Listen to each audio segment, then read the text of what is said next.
Now, we've had a lot of great plays and great players in our area, and a lot of them were on showcase tonight, and one of them was at Lake-City-High-School, and they played at Coeur d'Alene, and that's where we go to Alex Crescenti.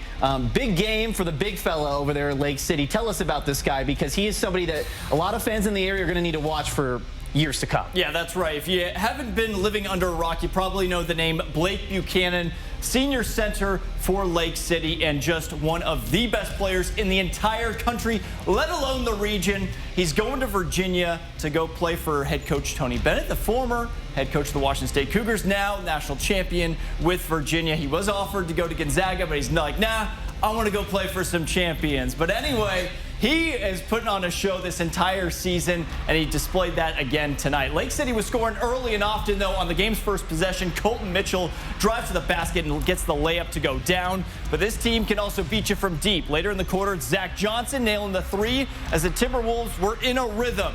Vikings need an answer, and they would get that from the freshman Caden Simons from deep as he shined on the big stage tonight, just 14 years old.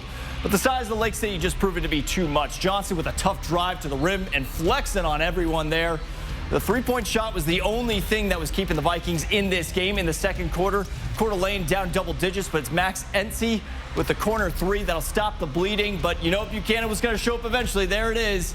Almost a dunk, but the alley-oop will do. Just one of two made baskets in the half, though, but it's still good enough for a big win. Lake City defeats Coeur d'Alene 77-52. They remain undefeated, 11-0. I think the question is, can they go perfect, Julian? I think they might. I don't know. It's going to be hard to stop Mr. Buchanan and them boys, especially when he's teasing us with the dunk of the way, and he could have dunked that. Almost had play. All right. Before that, it was the first game of the evening in the CDA. The Vikings and the Timberwolves girls in a top four showdown. Start of the third quarter is where we pick it up. Only a one-point game, but Coeur d'Alene comes out hot.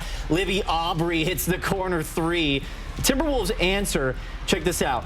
Eberlyn Reynolds is swarmed under the basket, but turns around and gets the shot to go down. Later in the quarter, off the miss, it's Kendall Omlin. Gets the offensive rebound and is fouled as she is falling backwards, but the shot still goes down and she's going to the line.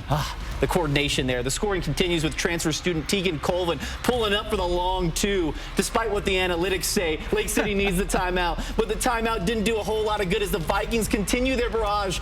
Omlin with the quick pass to Colbin, and she gets the bucket to go in. And yeah, Coeur d'Alene, they were in cruise control. Coeur d'Alene wins this one 54-41. Yeah,